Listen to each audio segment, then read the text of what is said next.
So thank you, good morning. I thought that I would wear a shirt that matches the slide and is a sign of rebellion against the current weather that we're having. So thank you all for coming. Really, it's exciting to see so many colleagues here to talk about engaged learning, to talk about the projects that we're starting and driving forward, and to talk about what the next steps might be.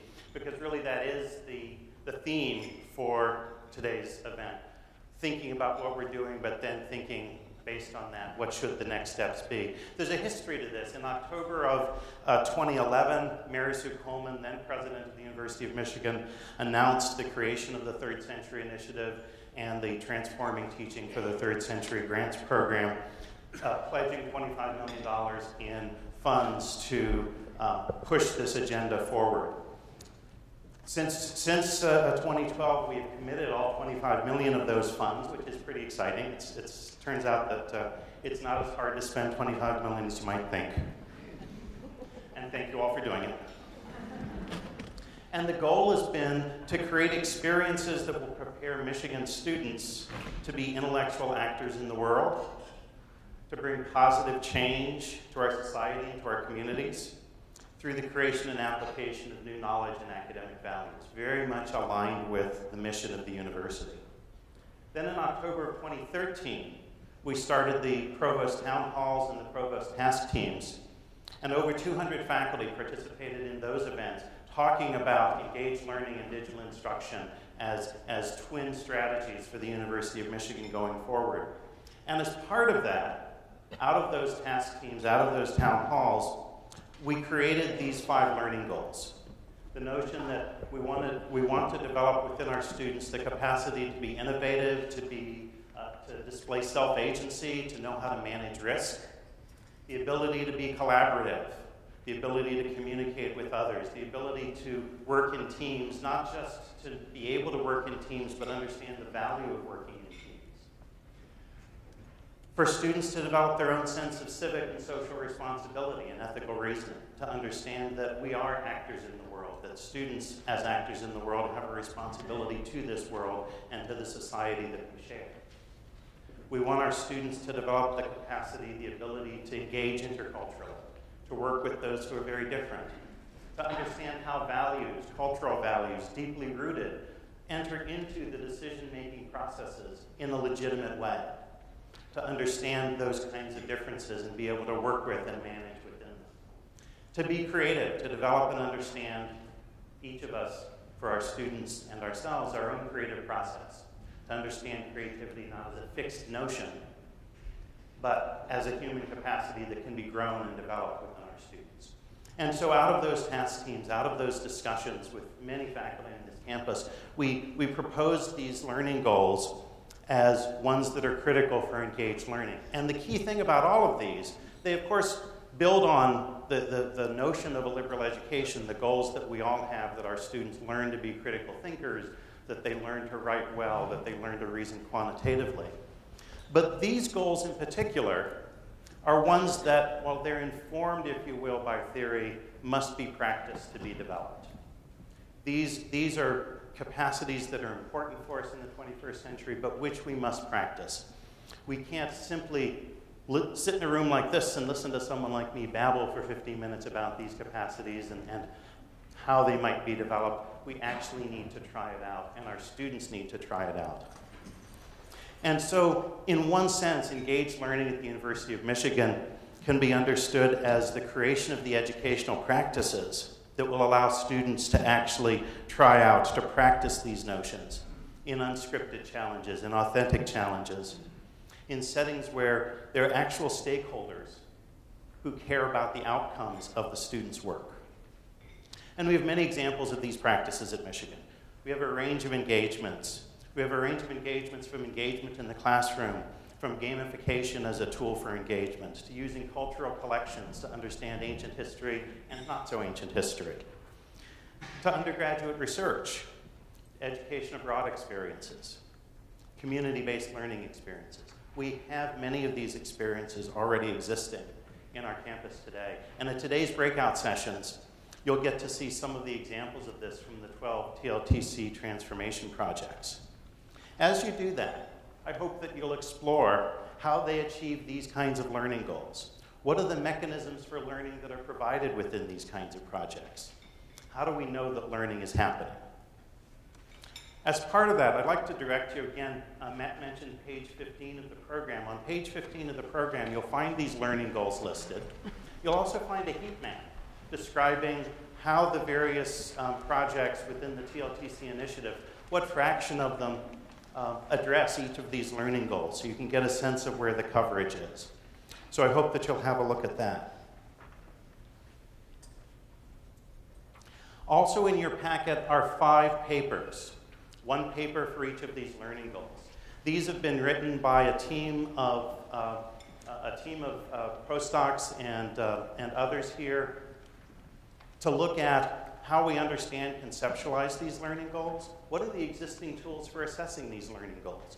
These occasional papers are meant to be a resource to you as you think about how these learning goals can be achieved at Michigan.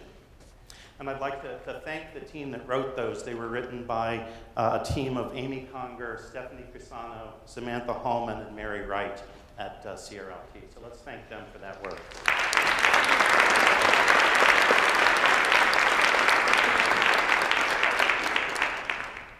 So I do see engaged learning as a spectrum, and not just because of the colors here.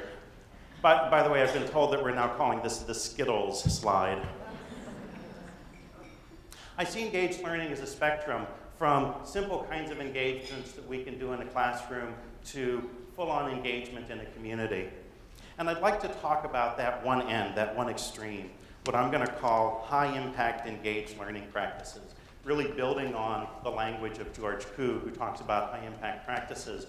I'd like us to think about high-impact engaged learning practices, ones where students work with authentic stakeholders, ones that take advantage of education as a social construct that happens between people, ones that take advantage of the University of Michigan as a place from which we can launch into communities from Detroit to Dakar, but that take advantage of community and setting and place. These include many kinds of different kinds of pedagogies. Discovery-based research, something that, of course, whoa, wait, I am not Carly Fiorina. Discovery-based research, something that we do a lot of at Michigan. Global experiences for students. Civic engagement, where we engage authentically with civic and community organizations. Client-driven projects, projects where an external client has a need, and the job of our students is to try and address that need. Things like internships, things like the senior design projects that folks do in engineering. Creative work and performance, where students have to engage with an audience and understand the reaction of that audience. Entrepreneurship, where students have to understand the need of a customer and bring value to those customers. All of these kinds of experiences, which I think you recognize we have many of, provide students with this very high impact engaged learning opportunity. It gives them that opportunity to learn those kinds of learning goals that I've described. So we do a lot. We have people here who are dedicated to this work. And then the question is, what next? We have to sustain and grow our own capacity to deliver this kind of high-impact learning. We need to identify the institutional opportunities that foster it. We need to identify the institutional barriers that thwart it. We need to provide resources and create opportunities to learn what we're doing. One of the beauties of Michigan is our profound decentralization. And so often we simply don't know what each other is doing, and our students don't know what's available.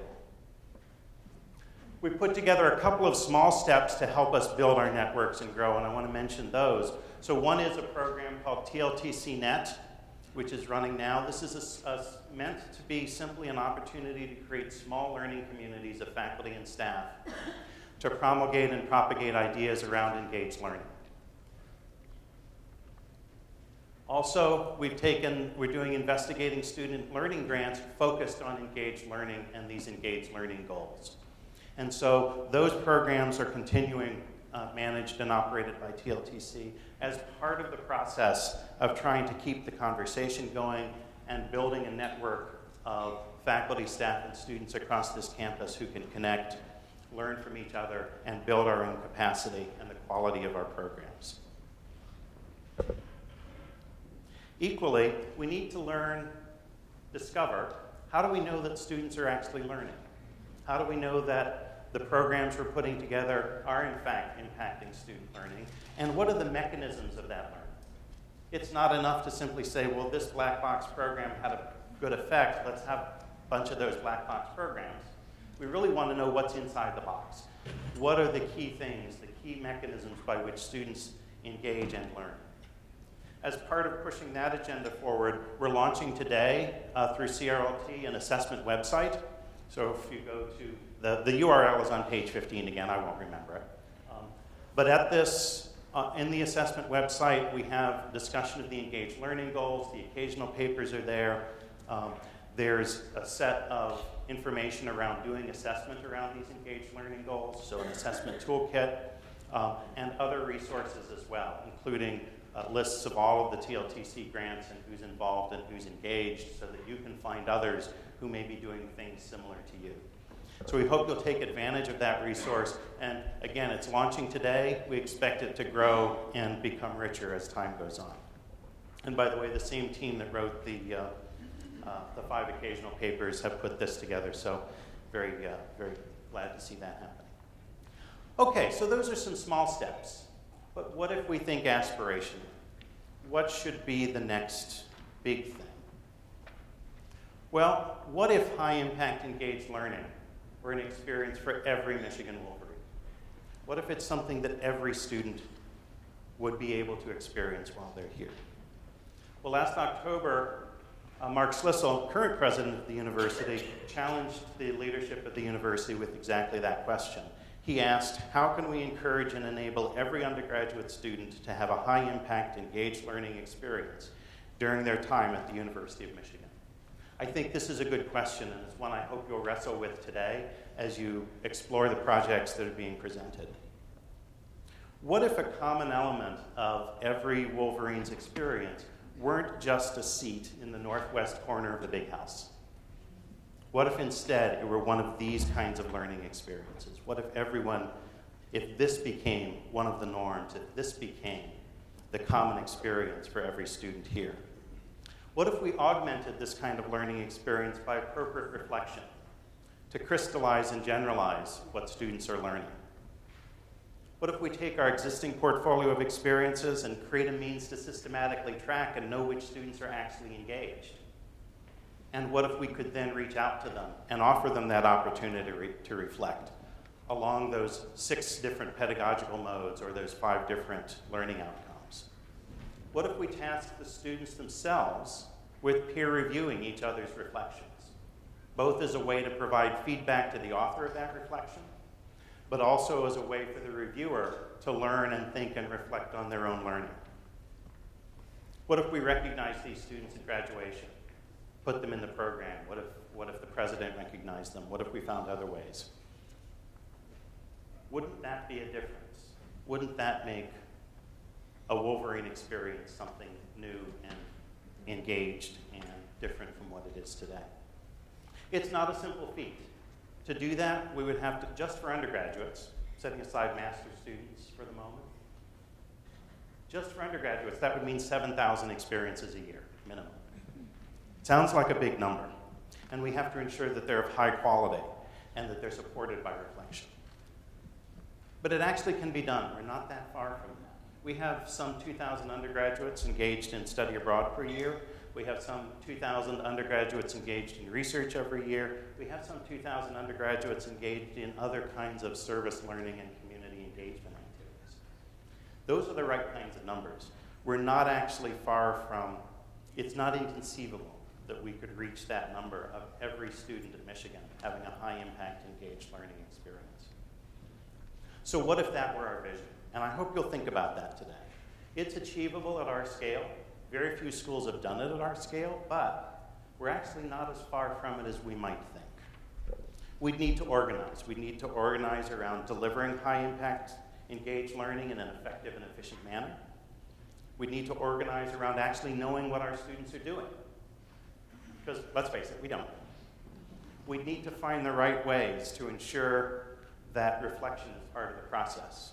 And we need to find the right ways to encourage students to actually engage without making this an onerous requirement, without making this another thing you must do, but something students desire to do instead.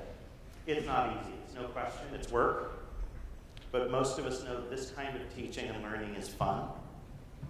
And imagine that if in a few years, an entering student coming into Michigan said that this kind of Wolverine experience, well, it's why I came to Michigan.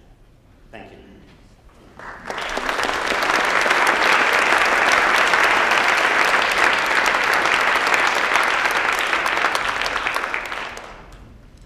It now gives me pleasure to introduce Randy Brass, who is the Vice Provost for Education and Professor of English at Georgetown University, to deliver a keynote.